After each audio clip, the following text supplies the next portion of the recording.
Group H is the closest World Cup group by far. Senegal, Colombia, Poland and Japan may not be teams one might expect to reach the very final stages of the tournament, but all are good enough to make it to the knockouts. With none of the 6 fixtures in this group a given, it will be the one to keep an eye on. Senegal. The only previous time that Senegal qualified for the World Cup they reached the quarter-finals, a remarkable record. This time around, with Liverpool star Sadio Mané in the ranks, the Lions of Teranga looks like they could cause trouble once again. It's not just Mané, of course. Napoli's Kalidou Koulibaly, previously a Chelsea transfer target, firms up the backline, Everton's Idrissa Gueye offering midfield solidity, and several other decent attackers, Keita Balda, Diafra Sakho, and Omar Niassi, could lead the line alongside Mané. However, the team hasn't been setting the world alight in qualifying or their international friendlies since then. Though they beat South Korea 2-0 in June, they also lost to Croatia and, prior to that, went on a stretch of 3 draws against Uzbekistan, Bosnia and Herzegovina, and Luxembourg. They're led by Aliou Cissé Akoute, the man who captained them during their memorable World Cup 2002 campaign, so maybe that lineage will help Senegal beat the odds and get that far again. Loading.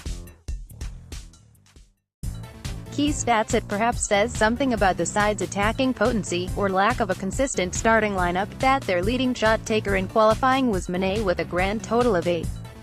Out of the 31 teams who went through qualifying, Senegal made the smallest percentage of their possession regains in the middle third, 42%.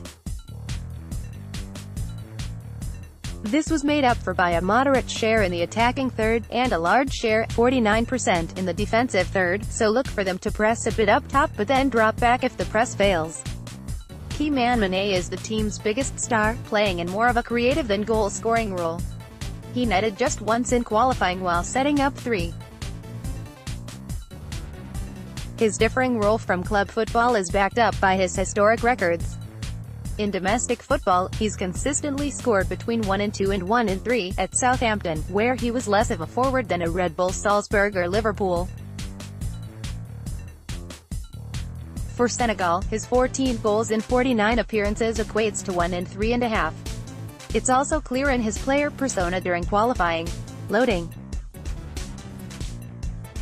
After a poor start to the millennium, Colombia are in their 2nd World Cup in a row since qualifying for all 3 in the 1990s. That is why coach Jose Pekerman insists just qualifying is important, regardless of performance upon getting to the tournament.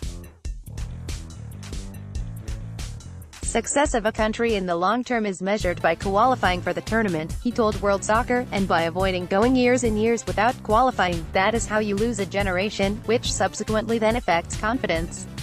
Colombia can certainly take confidence from their showing in 2014, where they reached the quarter-finals, and they should qualify from this group as well. That said, it's one of those tricky groups where any team could quite easily beat any other, and Colombia only avoided missing out on qualifying by a single point. Loading. Key stats. Colombia only scored the 6th most goals in CONMEBOL qualifying, 21, a suggestion that their reliance on James Rodriguez might not be ideal. His principal support cast stuttered. Manchester United flop Radamel Falcao only took 2.3 shots per 90 minutes while Juventus flyer Juan Cuadrado averaged fewer than 1 key pass per 90. Both will need to up their game at the World Cup if Colombia are to threaten a repeat of 4 years ago. Key man Rodriguez's status as Colombia's key man is hardly a question. After scoring in every single game at 2014's World Cup, winning the Golden Boot, goal of the tournament and a big money move to Real Madrid, he topped the goal-scoring, 6, and assist-making, 4 charts for his country in qualifying for Russia. At just 26, he's Colombia's 3rd highest all-time goal scorer after Arnaldo Higuaín and squad-mate Falcao. Loading. Amazingly, for a country boasting world-class talent in Robert Lewandowski in 3rd place finishes in 1974 and 1982, Poland have only qualified for 2 World Cups since the start of the 1990s.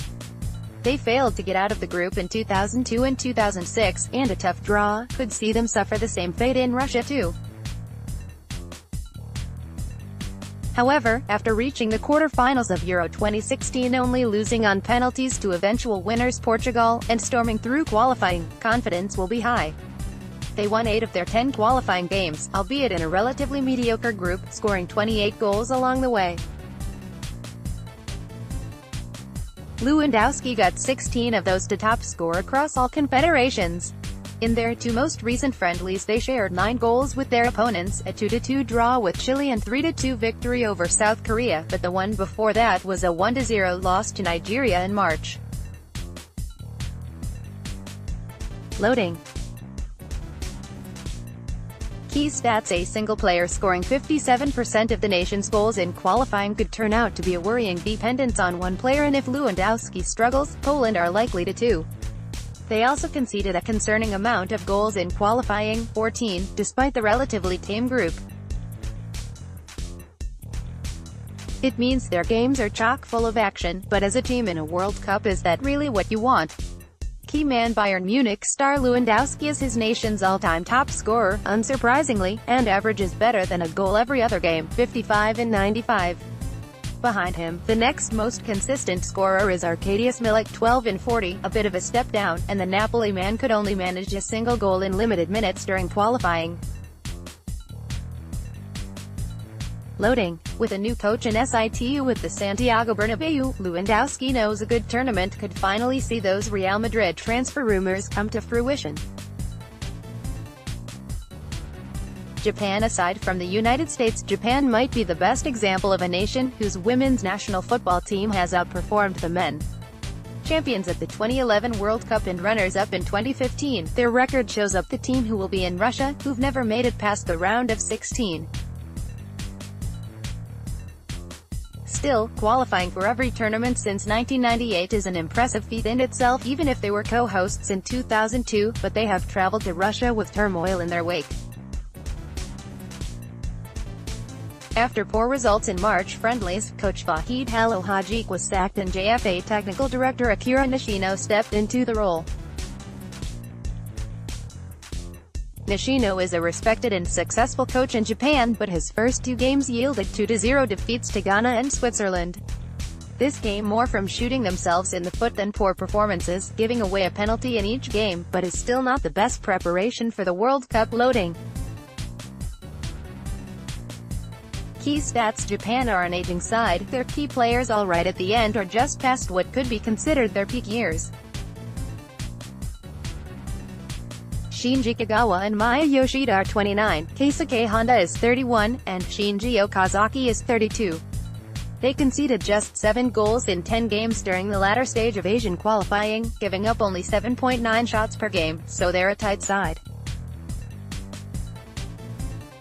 But this takes away from the attack, where they only took 8.3 shots per game.